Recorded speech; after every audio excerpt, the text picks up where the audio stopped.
Hello, guys. I chose to do my final tribute speech on Martin Luther King Jr. and the Civil Rights Movement.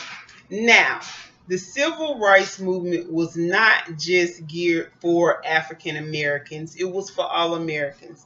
But the Civil Rights Movement had its roots in African Americans in the South when the African Americans were racially oppressed during that time, and the African Americans were just a vehicle for the purpose of carrying to actually get this started, to get the civil rights movement started.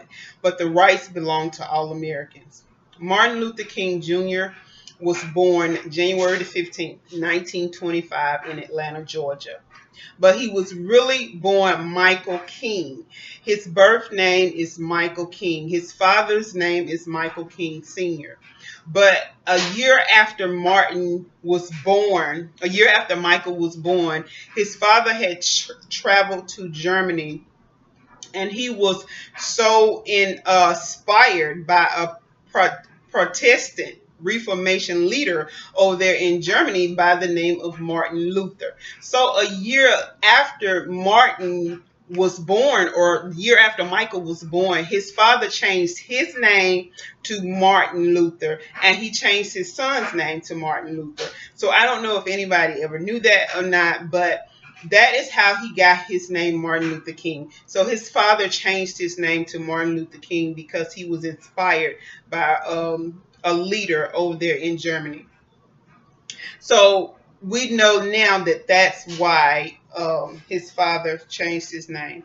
Now, King was actually Martin Luther King was actually a Baptist minister and a civil rights activist on race relations. He had a great impact. He had a great influence on race relations in the United States that began in the 1950s. He had a major role to play in the civil rights movement. And the Montgomery boycott was actually what just really sparked the civil rights movement, and that happened with Rosa Parks and the bus situation where Rosa Parks would not give up her seat.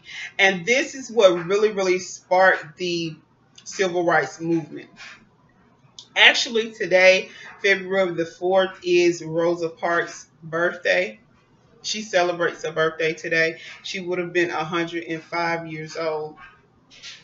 But like I said, the civil rights movement was one that we can all benefit, even from. For the audience today, it's not just geared toward African Americans. The civil rights movement, it was basically rooted in racial discrimination when it came to jobs, when it came to public schools, public places, whatever you name. It was just a problem with African Americans, with voting rights, civil rights. It was just a civil rights act, but it wasn't just targeted in what African Americans wasn't the only people that were going through racial issues. So that's where it comes, and it just stretches far and wide to Americans everywhere. And the civil rights movement has had a great impact on the United States, on the nation itself, when it comes to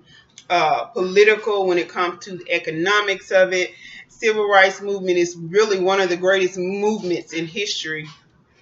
And so it was just dedicated to everyone. Martin Luther was a very strong, very influential, powerful leader that led his followers into a nonviolent civil disobedience, and that was part of his mission when it came to the movement. It was actually non-violent. It was actually a non-violent civil disobedience, but no violence was to be taking place. So it was, geared toward just wanting the rights to be heard of African Americans everywhere. because the problem was not just centered, in just that one place, Montgomery, Alabama. It just happened to start there. There was a starting point. So, in conclusion, the civil rights movement was for all Americans, not just African Americans. African Americans was just a vehicle. We were just it was our purpose. It started with us, and it just spread abroad throughout the whole nation. So I hope you have been informed. I hope that my speech, that you learned something in this speech that you may have never heard of. And this is who I chose to pay tribute to. Thank you for listening. Bye bye.